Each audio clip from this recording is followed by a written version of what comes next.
Knowledge on Cinema. I'm Victor Omoayo, and today's film is There Will Be Blood, starring Daniel Day-Lewis, Paul Dano, Dylan Frazier, Kevin J. O'Connor, and Kieran Hines, written and directed by Paul Thomas Anderson, and released in 2007. Avarice, venality, ambition, power. These are the central themes of this loose adaptation of Upton Sinclair's 1927 novel, Oil. Three-time Oscar winner Daniel Day-Lewis is Daniel Plainview, an oil businessman whose hunger for fortune is fueled by his ruthless desire to conquer the competition. Said competition is Paul Dano's character Eli Sunday, a young, unassuming preacher who seeks to garner as much influence as he can over his oil-rich community. The rivalry between these two ambitious men unfolds as a rich character study that is engrossing from the film's first frame to the final scene. The first 15 minutes of There Will Be Blood wordlessly and effectively communicates the very essence of Daniel Plainview. The year is 1898, and we see Plainview toiling away in a mine shaft, searching for silver. He takes a nasty fall down the shaft and breaks his leg, but amazingly he summons the will to extract this precious ore, climbs out of the shaft, and begins to crawl on his back all the way across a desolate field to an office where he eventually claims his prize. 4 years later, this dogged tenacity of his carries over to his next endeavor, which is oil prospecting. He and his small crew of workers strike it big when they extract buckets of the black gold. Unfortunately, tragedy strikes when their makeshift derrick collapses onto one of the workers at the bottom of the well, killing him.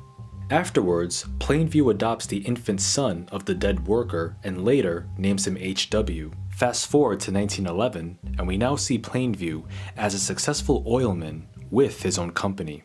What strikes me about the film's prologue is how admirable Plainview's innate qualities are. His persistence and resourcefulness are the byproducts of that rugged American ideal of pulling yourself up by your own bootstraps.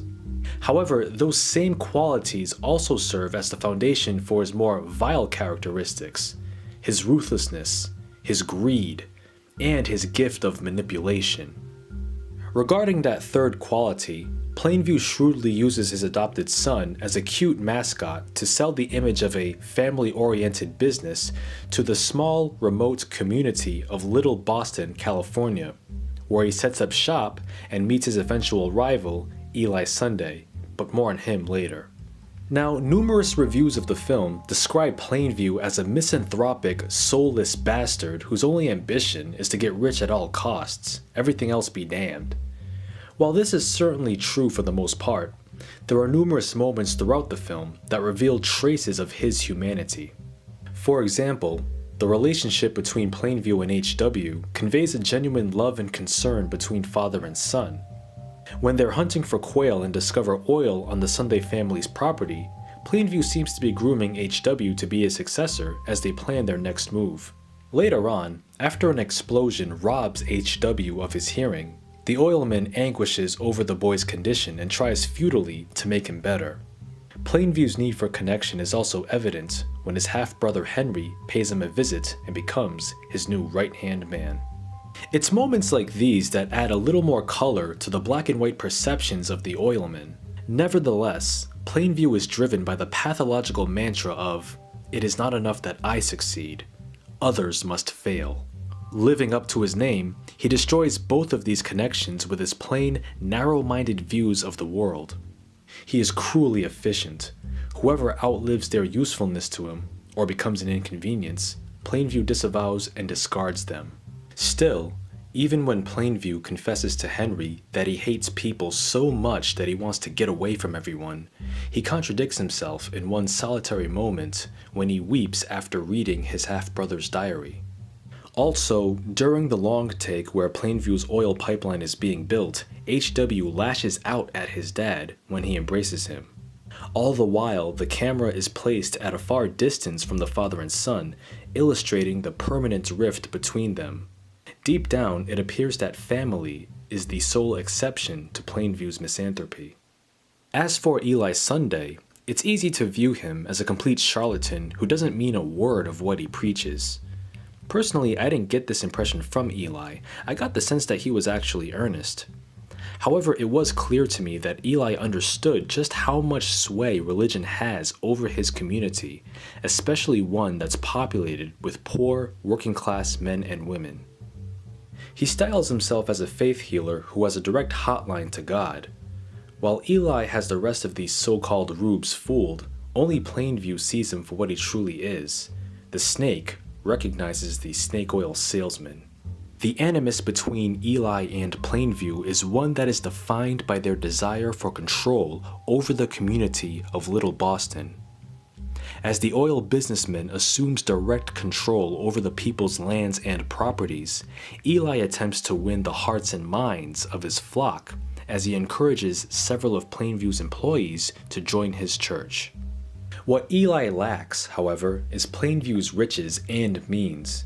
The young preacher not only fails to make the oilmen formally recognize him as the community's religious leader, but he also fails to stop his father from accepting Plainview's lopsided deal to buy their land at a very low price. At one point, we see the darker side of Eli when he assaults his father, pinning the old man to the ground and berating him for being so weak and naive enough to let Plainview walk all over them.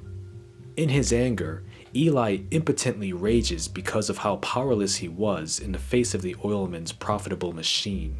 Later on, Eli gets even in one of the film's most memorable scenes, where Plainview endures a humiliating public confession of his sins at the hands of Eli in his church. Even though he has an ulterior motive, among other things, for putting up with the confession, it's clear that Eli's admonishing of Plainview for abandoning his child stings him a little bit. Plainview shoots a stone-cold glare at Eli when he continues to admonish him, and if looks could kill, that moment would have been the last scene in the entire movie. His sudden outburst further reveals all at once his deep regret for abandoning his son, as well as his anger for being at the receiving end of another man's power, which is something he is not accustomed to in the slightest. I couldn't help but imagine how things would have turned out if Eli and Plainview squashed their beef and decided to instead combine their respective influences over the people. Capitalism and organized religion make rather tight bedfellows, and if both men weren't so narcissistic, perhaps they could have recognized this mutually beneficial combination and have had themselves their own little empire to reign over.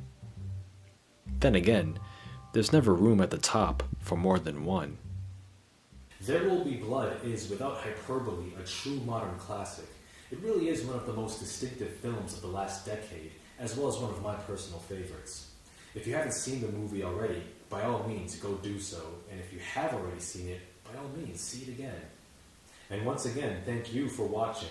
I'm Victor Omoayo, and you can find more video essays of mine on my V Knowledge channel.